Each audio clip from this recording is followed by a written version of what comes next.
အဲ့ဒီနောက်မှာတော့ရှီအိုကြီးကစားပွဲကုံကိုလက်ချုံးလေးနဲ့အตาရခောက်လိုက်ပါတယ်ပြီးတော့သူကဆက်ပြောတယ်ဒါဆိုငါထလန်းလောက်နှုတ်ဆိုပေးမယ်ငါအစီကိုတောရိုက်နေမြေကရတဲ့ဆေးဘက်ဝက်နှပင်းတွေလာရောက်တဲ့သူတွေခဏရှိတယ်တချို့အချိန်တွေမှာထူးဆန်းတဲ့ဆေးပင်တွေဆိုရင်ငါလည်းတေချာဝေဖန်ပိုက်ချဖို့ခက်နေတတ်တယ်အဲ့ဒီအချိန်ကျရင်မင်းလာပြီးစစ်ဆေးပေးလို့ရမလားကျွန်တော်ဒါကိုကြတော့ခေါင်းကြီးပြက်လိုက်တယ်ဒီအချိန်တွေကချိရကကျွန်တော်ဘက်ကအตาစီရနေတယ်လို့ပဲဒါပေမဲ့သူ့ရဲ့အတွေ့အကြုံနဲ့အမြင်ရဆိုရင်ရှီအိုကြီးတဲ့စစ်ဆေးပေးရမယ်ဆိုတာကရှီအိုကြီးပြောတော့မယိုးရှိမှုဆိုတာတေချာနေပါတယ်ကောင်းပြီနောက်မှပြန်တွေ့ကြတာပေါ့မင်းတို့စီကတရင်ကောင်းလေးတွေမျောလဲနေမယ်အဖိုးကြီးကတိတ်တာသုံးလုံးကိုကျွန်တော်စီကမ်းပေးလိုက်တယ်ပြီးတော့ तू က police တွေကိုဆက်ပြီးရှင်းလင်းနေဈေးဘက်ဝင်အပင်တွေရပြီးတဲ့နောက်မှာတော့ကျွန်တော်အငှားရင်စီပြီး EUN ဟူပန်းချန်စီကိုထွက်လာခဲ့တကြောပြန်လဲမွေးခွာလာပြီးတဲ့နောက်မှာ EUN ဟူပန်းချန်ရဲ့ဝိညာဉ်စွမ်းရည်ကတခြားနေရာတွေထက်ပိုထိတ်သေးတာကိုကျွန်တော်သတိထားမိတယ်အခုလဲ EUN ဟူမှာတရားထိုင်ဖို့အတွက်သွားနေတာပါဒီဈေးဘက်ဝင်အပင်၃မျိုးကနေထွက်ပေါ်လာတဲ့ဝိညာဉ်စွမ်းရည်ကတိတ်တော့များလာဘူးတခြားကြံသူတွေသာဆိုရင်ညင်တက်တဲ့နဲ့အားအင်စုဆောင်းဖို့ကခက်ခဲနေပြီးမဲ့ငါကတော့လူသားထိတ်တဲ့အစင်မှာရက်တီခဲ့ဖို့တဲ့သူမို့ဒီဈေးစွမ်းအင်တွေကိုအကောင်းဆုံးအသုံးချနိုင်စွမ်းရှိတယ်စွမ်းအင်တွေကိုစုစည်းပြီးအောင်မြင်ဖို့ကလက်တခန့်အလိုပဲ EUN ဟူပန်းချန်ထဲမှာအဖိုးကြီးတချို့ထိုင်ပြီးတရားမှတ်နေကြပေမဲ့သူတို့ပြောတဲ့တရားမှတ်တယ်ဆိုတာကငါမျိုးလုံးထဲမှာတော့အဲ့ဒီမှာထိုင်ပြီးတကူလုံး short ချနေတာထက်မပိုးပါဘူးကျင့်စဉ်လို့တောင်မခေါ်နိုင်ပါဘူးကျွန်တော်ကထွားကြိုက်တဲ့မိုးမခပင်ကြီးတပင်အောက်မှာဝင်းထိုက်လိုက်တဲ့ချက်ချင်းဆိုတော့စပင်ဖြူဖြူနဲ့အဖိုးကိုတချို့ဝိုင်းလာကြတယ်လွန်ခဲ့တဲ့ရက်ပိုင်းက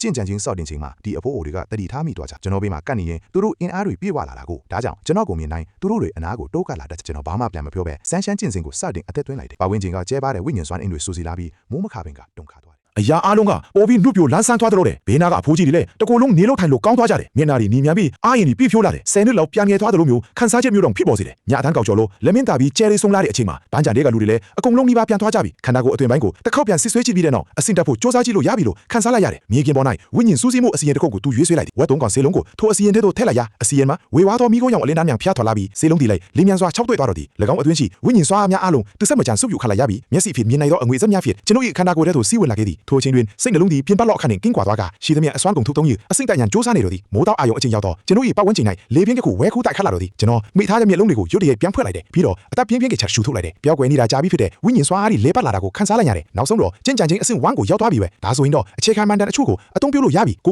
ုကာကွယ်နိုင်တဲ့အစွမ်းရှိလာပြီလို့လဲပြောလို့ရတာပေါ့ကျွန်တော်ချက်ချင်းပဲထက်လာပြီးထက်ခွာလာခဲ့တယ်အဲ့ဒီအချိန်မှာပဲအိုမင်းရင်ကျော်နေတဲ့အဖိုးကြီးအချို့အဲ့ဒီနေရာကိုရောက်လာကြတယ်ဒါကမြေပြင်ပေါ်မှာဘသူဆွဲထားတာပုံလဲစိတ်ဝင်စားဖို့ကောင်းတာပဲတရားဥပဒေတဲ့အညီအသက်တူတူနေတဲ့တဖိုးကြီးတယောက်မျက်မှောင်ကျိုးပြီးခဏလောက်ကြည့်နေခဲ့တယ်ပြီးတော့ပုံရဲ့အလေမှာအမြန်ထိုင်လိုက်တယ်တခဏကျွန်းမှာပဲပြင်းထန်တဲ့တွန်းလို့မှုတချို့ဖြစ်သွားတယ်ဒီပုံကိုဘသူဆွဲထားတာဆိုတာငါတို့စုံစမ်းပေးပါအိမ်ကိုပြန်ရောက်တော့အဝတ်ဆောက်လဲပြီးမှကြောင်းကိုထွက်လာခဲ့တယ်အချိန်အတန်ကြာပြီးတဲ့နောက်မှာတော့ပညာရေးဝန်ကြီးဌာနကတက္ကသိုလ်အားလုံးနဲ့ပူးပေါင်းပြီးပထမအကြိမ်မြောက်ကောင်းကင်ဘုံဖလားပြိုင်ပွဲကြီးကိုကျင်းပမှာဖြစ်တယ်ပထမဆုရတဲ့သူအာယုံစိုက်မှုအမြောက်အများနဲ့အရင်အမြင့်အထောက်ပံ့အများကြီးကိုရရှိမှာပါတက္ကသိုလ်ဝင်ခွင့်စာမွေးပွဲကိုအောင်မြင်ပြီးတက္ကသိုလ်တက်နိုင်မှသာကောင်းကင်ဘုံဖလားပြိုင်ပွဲကြီးကိုပါဝင်ရှင်ပြိုင်ခွင့်ရမှာဖြစ်တယ်ဒါကြောင့်ဒီတက္ကသိုလ်ဝင်ခွင့်စာမွေးပွဲကိုတော့ကိုယ်တိုင်တွားရောက်ရှင်ပြိုင်ပြီးအစွမ်းပြရအောင်တယောက်ကလောင်းပြောင်းတယောက်လိုက်ပေမဲ့မျောလင့်ထားတယ်လို့လိုက်လံနှင်းချတဲ့သူတွေပေါ်မလာခဲ့ဘူးအဲ့ဒီအချိန်မှာတခြားကျောင်းသားတွေဟာသူ့ကိုအပ်အားတင်စွာကြည်နေကြတယ်ဒီနေ့တော့ကျွန်တော်ဟာအရင်နေ့တွေနဲ့မတူပဲထူးခြားနေတယ်လို့ပါပဲလော်ကီထက်တာလွန်တဲ့ခံစားချက်မျိုးခံစားနေရတယ်အဲ့ဒီအချိန်မှာပဲအတန်းပိုင်ဆရာမကျန်းဟိုင်လူကအတန်းတွေကိုလမ်းလျှောက်ဝင်လာပြီးအားလုံးငင်းကြဖို့စားပွဲကိုခောက်လိုက်ပါတယ်ပြီးနောက်အခုတစ်ခါတက္ကသိုလ်ဝင်ခွင့်စာမွေးရဲ့တတိပြုရမယ့်အချက်တွေကိုစတင်ပြောကြားခဲ့တယ်ဒီတစ်ချိန်လန်ရှိအထက်တန်းကျောင်း28ကျောင်းပူးပေါင်းစစ်ဆေးမယ့်နေရာကတော့နံပါတ်38စာမွေးပွဲစင်တာပဲဖြစ်ပါတယ်တော်ရိုင်းဒေတာကမတူညီတဲ့အဆင့်ရှိတဲ့တားရဲတွေကိုတပ်ဖြတ်ပြီးမတူညီတဲ့ရမတ်တွေကိုရယူကြရမှာပါအဲ့ဒီခေတ်မှာ F အဆင့်တားရဲတွေကတာမန်လူတွေထက်ပိုတောင်တန်ပါကြတယ်ခဏနေအားလုံးကွင်းပင်ကိုလာပြီးမထွက်ခွာခင်လိုအပ်တဲ့ပစ္စည်းတွေလာထုတ်ကြပါပြောပြီးတာနဲ့ကျန်းဟိုင်လူကလွယ်ထွက်သွားရတယ်ကျောင်းသားတို့စီးကားလိုက်နာကြပါအလဲကျတန်းစီးပြီးပစ္စည်းတွေလာထုတ်ကြအဲ့ဒီအချိန်ကွင်းပင်ထဲမှာတော့ထက်မြက်ပြီးဩဇာညောင်းတဲ့အတန်တစ်ခုရှေ့နားကနေထွက်ပေါ်လာတယ်သူကတော့တခြားသူမဟုတ်ပဲကျောင်းအုပ်ကြီးပဲဖြစ်ပါတယ်နိုးထလာသူတယောက်ဖြစ်တာနဲ့အညီစကားပြောစရာတော့မလိုဘူးအတန်ကလည်းတော်တော်လေးကိုဩဇာညောင်းနေပြီနိုးထလာသူတွေကအလေးမလာယူပါစက်မှုပညာရှင်တွေကညာဘက်မှာနေပါသူ့သေးဒီတွေကဘယ်ဘက်မှာအဆိုင်ကူထုံပင်းစင်မှာငါတို့ကျောင်းကဘသူကအဆိုင်ကူထုံကိုရွေးလိုက်ကြတယ်လူတိုင်းသိကြတဲ့အတိုင်းတက္ကသိုလ်ဝင်ခွင့်စာမွေးပွဲမှာမတူညီတဲ့ဝါဒနာတွေကိုရွေးချယ်တဲ့အခါမတူညီတဲ့အထောက်အပံ့ရေးမိတွေကိုရရှိမှာဖြစ်တယ်တူညီတဲ့စေဝါနဲ့ပမာဏကလွဲလို့ပေါ့နိုးထလာသူတွေကတတ်မှတ်ထားတဲ့ ASS လိမ့်နယ်တွေကိုရရှိကြလိမ့်စက်မှုတင်ကြရှင်တွေကတော့အခြေခံစက်မှုအယိုးဆက်ဝတ်ဆုံးကိုရကြလိမ့်တူသေးဒီတွေကတော့အခြေခံအဆင့်အပူစွမ်းရင်ထုံလိမ့်နယ်ကိုရရှိမှာဖြစ်တယ်ခေတ္တများစိတ်လွတ်သွားပြီးနောက်မှာတော့သူကပြုံးလိုက်တယ်အဆိုင်ကူတာပညာရဲ့ရွေးချယ်ထားတဲ့ကျောင်းသားပစ္စည်းတွေလာထုတ်လို့ရပြီဒီလိုမြင်ကွင်းမျိုးကတာမန်ကျောင်းသားတွေအတွက်တော့အတော်လေးရှက်စရာကောင်းကောင်းဖြစ်နေနိုင်တယ်ဒါပေမဲ့ကျွန်တော်အတွက်တော့ဘာမှတက်ရောက်မှုမရှိပါဘူးဒါနဲ့ပဲကျွန်တော်စင်ဘောကိုတက်ရိုက်တက်သွားလိုက်တယ်ကျောင်းသားမင်းအခုစိတ်ပြောင်းလိုက်မယ်ဆိုရင်လည်းရသေးတယ်နော်မင်းကိုအကူအညီတစ်ခုပြောင်းခွင့်ပေးမယ်ကျောင်းအုပ်ကြီးကတိုက်တွန်းပြောဆိုလိုက်တယ်ကျွန်တော်မလိုပါဘူးလို့ခေါင်းခါပြလိုက်တယ်ကျောင်းအုပ်ကြီးစွန့်သွားတယ်ဒီကောင်လေးကဘာလို့ဒီလောက်တောင်ခေါင်းမာရတာလဲဒါပေမဲ့လည်းဆက်ပြောဖို့အစင်မပြေတော့ဘူးကောင်းကောင်းစူးစမ်းပါကျောင်းအုပ်ကြီးရဲ့မျက်နှာကမကောင်းလာဘူးဘေးကနေဆက်ဆူနေတဲ့ကျောင်းသားတွေကိုကြည့်လိုက်တယ်ဘာတွေဝိုင်းကြည့်နေကြတာလဲထောက်ပံ့ရေးပစ္စည်းတွေကိုမြန်သွားယူကြအဲ့ဒီအချိန်မှာပဲရေခဲပြာရောင်စပင်းရှည်တွေကိုပိုင်ဆိုင်ထားပြီးအရက်အမောင်လည်းမြင့်မားကထူးခြားလှပတဲ့မျက်နှာလေးနဲ့မင်းကလေးတစ်ယောက်ဟာသူ့ရှေ့ကနေဖြတ်လျှောက်သွားခဲ့တယ်။သူမရဲ့မျက်ဝန်းလေးတွေဝေးကြည့်လိုက်ရင်